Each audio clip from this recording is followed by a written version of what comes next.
Hello, everybody, and a good day to you all. Today, I am talking about Percy Jackson in the Olympians, season number 1, episode number 7. We found out the truth, sort of. And in this episode here, we got Percy, we got Annabeth, we got Grover finally making it down to the underworld to see Hades. And also, their plan is to get the boat, bring him back to Zeus, and also Percy save his mom. That's the plan. That's the goal. But they gotta go through past some obstacle first. First, they gotta meet Sharon, trying to convince him to take him to help them get across. And also, when that doesn't work out, also get past Cerberus, the three-headed hound of hell. That's pretty much the guard dog. And then that's pretty much like easy peasy on that part. And I really did like the design of Cerberus, how he looked as well too, because he looks like a regular dog. He just has 3 heads, and so the visual effect of that looked quite amazing. It also had a little bit of humor to it as well too. I thought it was pretty good. But this show episode had a lot of flaws to it, that a lot of weaknesses that I didn't really quite like. Like it felt like this episode felt kind of rushed, and a lot of stuff just felt like it just cut out, and it didn't make a lot of sense a lot of times. Now the like you have Annabeth, she helps them with Cerberus. She found a way to do that, saved everybody's lives as well too. And Grover is also useless in this episode again. He started to be so now. Grover has never been quite helpful on this whole entire journey. And he had one episode. It looked like he had some idea what he's doing, but then they went backwards again, and now he's back to the same spot of not actually helping or doing anything or helping out at all, or just being comic relief again. And even that's not even that good. So I just like, so how time you keep thinking to yourself like, why is Grover here? He has to contribute at all. He doesn't help. He doesn't help with the team at all. He's not. I don't know if he can fight or anything at all. So like, what is his purpose? He's supposed to be older than them, and he's supposed to be Percy's protector, but he hasn't been protecting him. He hasn't done anything to really help him out as anything along the quest. And a lot of times he doesn't tell him anything. He just expects Percy just to know. And then when Percy doesn't know, all he says is, "Nobody told you. You didn't say anything. So how would he?" So. But then also in the episode, Percy established of not knowing anything. Then he's the one who figures out what's going on. Annabeth, who has been helping him out this whole time, this time instead of Grover going away, which he usually does, with every episode, this is how it goes.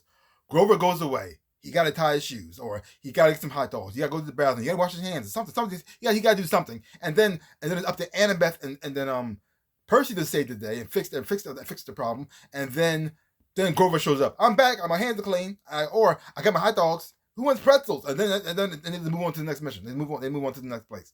But this time, Annabeth had went away. But the thing is though, they did it. It was so weird because like this, she was with them, and next thing you know, cut. She's gone. She's like being wrapped up by like branches and turning into a tree or something like that. Even this what, and then it said because of her regret. What regret? What's she regretting? They didn't set that up at all. Why she regretted in the first place? They should know. Because the thing though, they haven't been showing any flashbacks on Annabeth or Grover. They just talk about their past. You don't see it, so you don't know what she's regretting or what she's not. To get to that point, and it happened so quickly, I felt like I missed something within the scene. She was with them, and then next thing you know, gone. I was like, what? And the next thing you know, they cut her out. The next thing you know, she went back home. I just, oh, okay. And then you stuck with Grover, who hasn't been doing anything. He almost dies twice in this episode. One time we're supposed to be like comic relief, but he sees out on the Cerberus mouth, and the other time he looked like terrifying because he only got sucked into the abyss. So he's more of a burden than a help. So why is he there? This show feels like it was rushed. This episode feels like it was really rushed. They just put it together as fast as they could. They didn't have much to fill it out because it's not really a filler, but at the same time, I also feel like a waste of time too. I was like, wow, like how do you accomplish both? Like, I don't understand what the show is trying to do. I don't know why they feel like they had to rush it. Episode felt like it was just rushed. Now the interesting part though was getting a little bit of the backstory on Percy, and they should be happy with his mom, and all the schools he had to go to, the things he was going through because the things he's seeing, and people think he's a disturbed and messed up child as well. But the interesting part was like how his mom responded when the teacher said, "How about he gets homeschooled?" And she was, oh no, I don't want to do that. But and then from Percy's perspective, like, my mom don't even love me.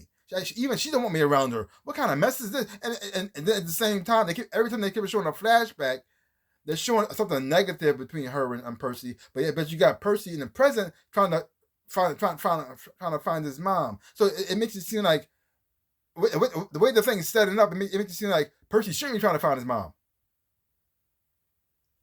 Like he says he loves her and he wants to help her, but at the same time, it's showing the flashback.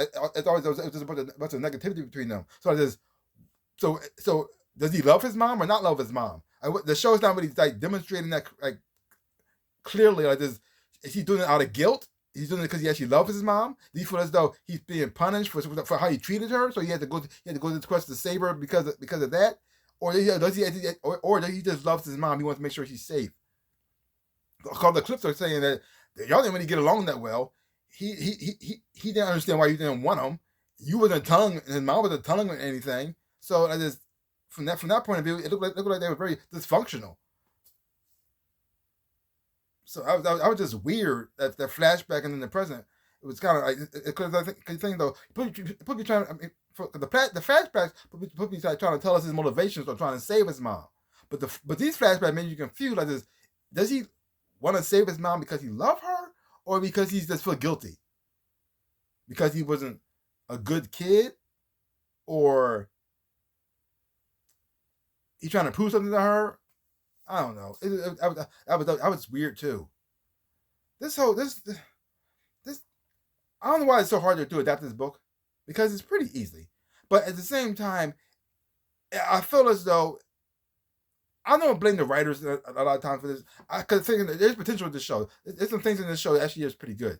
I blame whoever's in charge of the studio or in charge of the show, because it feels to me like they could have pushed this show back next year and really worked on this show, filled out all the gaps, and really get immersed into this world.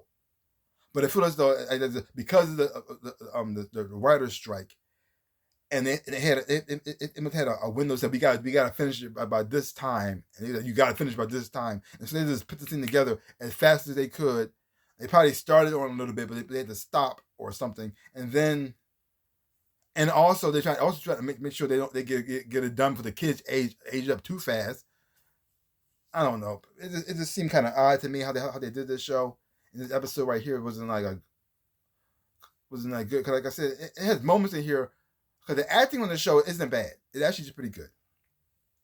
And even though I like some decisions the characters are making and what they're doing, a lot of the characters, what the actors are doing with what they're given, it's not that bad.